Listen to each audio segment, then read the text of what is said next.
रणपाल जी, professor साहब, खटक साहब, सभी पार्टी के नेता पदाधिकारी और इलेक्ट्रॉनिक मीडिया, प्रिंट मीडिया के साथियों, आज 14वां जिला, 14th जिला हमारा युवा जोड़ो अभियान का कार्यक्रम चल रहा है।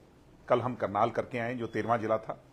आज हम 14वें जिले में हैं और 15 जून से जो हमने एक कार्यक्रम गतिविधि पूरे प्रदेश में शुरू की, आज वो एक नया रूप ले रही है। कल रात के कार्यक्रम, आखिरी अंतिम कार्यक्रम 12:30 बजे खत्म हुआ और तब भी सैकड़ों लोग उस कार्यक्रम का हिस्सा थे।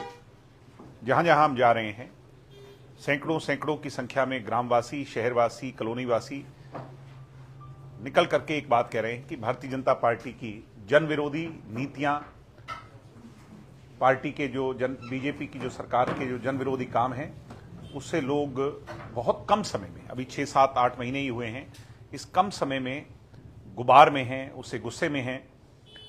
चाहे वो आज बढ़ता क्राइम का रेट हो प्रदेश के अंदर, चाहे बच्चों के रोजगार की व्यवस्था हो, एजुकेशन की बात हो, चाहे हमारे हेल्थ सैनिटेशन की बात हो, पूरा प्रदेश आज कहीं ना कहीं इस सरकार से, जो आज की सरकार है नायब सिंह जी की, उस सरकार से दुखी है, त्रस्त है। चाहे वो 2100 महिलाओं को देने का झूठा वादा हो, चाहे वो इसी प्रकार हमारे जो गरीब जनता है उनके कार्ड काटने की बात हो, 6 लाख से अधिक जो बीपीएल काटे गए, यानी बिना सर्वे करवाए गरीब जनता पर एक बहुत बड़ा प्रहार कर दिया।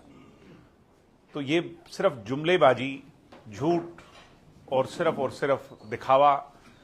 और अब मैं सीएम सिटी में था, आज मैं देख करके आया किस प्रकार ब्रह्म सरोवर, जो कि आदर के योग हमारा जो एक पवित्र स्थान है, महाभारत काल से देश ही नहीं बल्कि पूरे विदेश तक के लोग यहां जो है उसे पूजने के लिए, उसमें नहाने के लिए आते हैं और इसे हिंदू धर्म के हिसाब से एक पवित्र स्थान भी माना जाता है। उसके इर्द गिर्द भी गुरु घर भी हैं, यूनिवर्सिटी भी है, शिक्षा के मंदिर भी हैं। वहां पर डंपिंग यार्ड बना देना, जिन सड़कों से हम चल करके आ रहे हैं, सीएम सिटी की सड़कों का जो बदहाली, बुरा हाल है, ये भी अपने आप में यहाँ की दुर्दशा को दिखाता है। सफाई की व्यवस्था चरमराई हुई है। मैं आज मंडी के लोगों से मिला, वहां पर बड़ी सारी अनियमितताएं हैं और चारों तरफ जो ये गुंडागर्दी का और क्रिमिनल्स का खुलेआम घूमना, इन तमाम चीजों से आज पूरा प्रदेश त्रस्त है। और कहीं ना कहीं इसीलिए जननायक जनता पार्टी को वैकल्पिक तौर पर एक मजबूत फोर्स के तौर पर जनता उभार रही है। कांग्रेस से उम्मीद थी क्योंकि वो 37 सीट जीत करके आए, मगर विपक्ष का नेता ना चुनना, इनफाइटिंग होना और आपसी मतभेद, मनमुटाव जो कांग्रेस में है, वो जमीनी स्तर पर लोगों की लड़ाई नहीं लड़ पाए। इसलिए लोगों ने अब ये मन बना लिया, पिछले 2-3 महीने में जो भी कार्यक्रम पार्टी के चले, मेंबरशिप अभियान चला, युवा जोड़ो चला और कार्यक्रम चले, तो आज लोग बधाई दे रहे हैं इस बात को लेकर के कि जेजेपी दोबारा से वैकल्पिक तौर पर मजबूत फोर्स बनकर के उभरी है और आगे और दुष्यंत चौटाला के प्रति लोगों में स्नेह, दुष्यंत चौटाला के प्रति एक तरीके का विश्वास पैदा हुआ है, जो 2029 तक एक बड़ा रूप लेगा। कांग्रेस तक संगठन का विस्तार नहीं कर पाया। जब एक मयान हो, तो एक कहावत है हिंदी में कि एक मयान में 2 तलवारें नहीं आ सकती। मैं एक मयान में 2 की जगह 5 तलवारें डालने का प्रयास करूंगा तो क्या होगा? सिर्फ टबल होगा। आपसी मतभेद, मनमुटाव, गिले शिकवे जब उस स्तर तक पहुंच जाएं, मतभेद और मनभेद में बहुत फर्क है। इनके तो मन में भी भेद है और मत में भी भेद है। कांग्रेस के अंदर सबसे बड़ी दिक्कत यह है कि क्योंकि चौधरी भूपेंद्र सिंह हुड्डा ने राज किया, वो शासक रहे और कांग्रेस के सुप्रीम लीडर रहे हरियाणा प्रदेश में, उनकी नीति और रीति ये थी कि वो एक क्षेत्र विशेष के नेता बनकर के रहे और एक जाति विशेष के नेता बनकर के रहे, सबको साथ लेकर के नहीं चल पाए। शैलजा जी बड़ी नेता थी, आज उन्हें साइडलाइन कर दिया।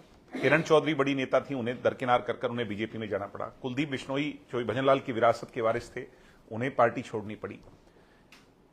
जो इनके हमारे सिरसा से एमपी होते थे, उनको पार्टी छोड़नी पड़ी। कितने लोग ऐसे हैं, मतलब यूनिक एग्जाम्पल, ये तो मैं आपको गिने 4-5 बता रहा हूं। तो मैं और मेरा की लड़ाई में हुड्डा साहब ने कांग्रेस के नहीं बल्कि जन विश्वास खो दिया और जिससे कांग्रेस के प्रति लोगों का मोह भंग हो गया। विकास बराड़ा जी को डबल एजी के पद से हटा दिया गया, उसके बारे में नहीं, मैं एक बात मानता हूं कि विकास बराड़ा अगर अपनी पढ़ाई, शिक्षा ग्रहण कर करके उसके बुनियाद पर अगर वो कोई पद हासिल कर लेता है तो इसमें क्या बुराई है? इसमें किसी को दर्द नहीं होना चाहिए। विकास बराड़ा को ये तभी क्यों होता है जब किसी कोई किसान का बच्चा किसी पद पर बैठे, और कोई होता है तो उसके बारे में तो कोई चर्चा नहीं करता।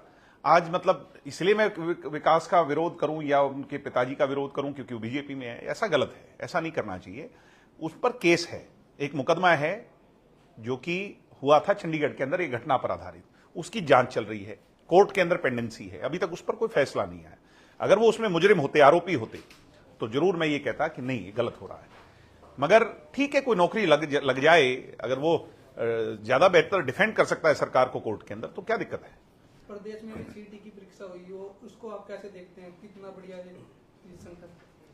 ऐसा है कि सीटी की परीक्षा इतने लंबे समय बाद, वो भी जब विपक्ष ने इतना शोर मचा दिया, तो सरकार को मजबूरन करानी पड़ी।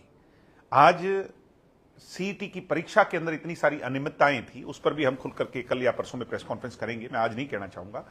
मगर सरकार क्या वाहवाही लूट रही है कि हमने बसें फ्री दी, हमने आने जाने में, पानी पिलाने में, खाना खिलाने में कोई और कसर। जनता जो है वो ये सुविधाएं नहीं मांगती, जनता मांगती है रोजगार, जनता मांगती है अच्छी एजुकेशन, जनता मांगती है व्यवस्था। उसके लिए आप लोग कुछ नहीं सोचते।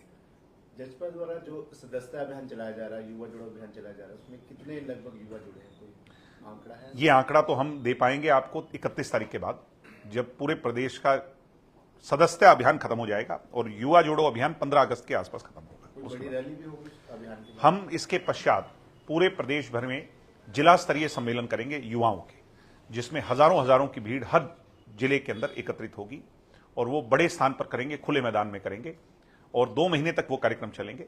और फिर आगे, क्योंकि पार्टी का जो है स्थापना दिवस का समय आ जाएगा, तो फिर पार्टी कोई ना कोई कार्यक्रम बड़ा करेगी। तो दुष्यंत जी भी आपके साथ चल रहे हैं युवा जुड़ो? दुष्यंत जी पार्टी की इकाइयों को मजबूत करने में लगे हुए हैं। पार्टी को ग्रास रूट्स, उसकी जो कार्यकर्ताओं को कैसे दोबारा से पार्टी को मजबूत खड़ा करना है, तो वो सारा काम देख रहे हैं। हम फील्ड में उतरे हुए हैं सभी कार्यकर्ता, और आज के दिन फील्ड में है कौन? जननायक जनता पार्टी ही तो है। ये तो बच्चा कह रहा है, और आप सोशल मीडिया देख लीजिए, अखबार समाचार देख लीजिए, टीवी पर देख लीजिए, कहीं चर्चा ही नहीं किसी और की। या तो बीजेपी सत्ता में है और विपक्ष में अगर कोई है तो जननायक जनता पार्टी है, दूसरा तीसरा तो कोई है ही नहीं। इसलिए जो लीड लेता है, जो दौड़ में शुरू में लीड ले लेता है, फिर वो आगे ही जाता है। युवाओं को जोड़ने के लक्ष्य के साथ साथ उन लोगों को भी जोड़ने का लक्ष्य पूरा कर लिया गया जो नाराज होकर चले गए थे? उनको तो पहले जोड़ रहे हैं।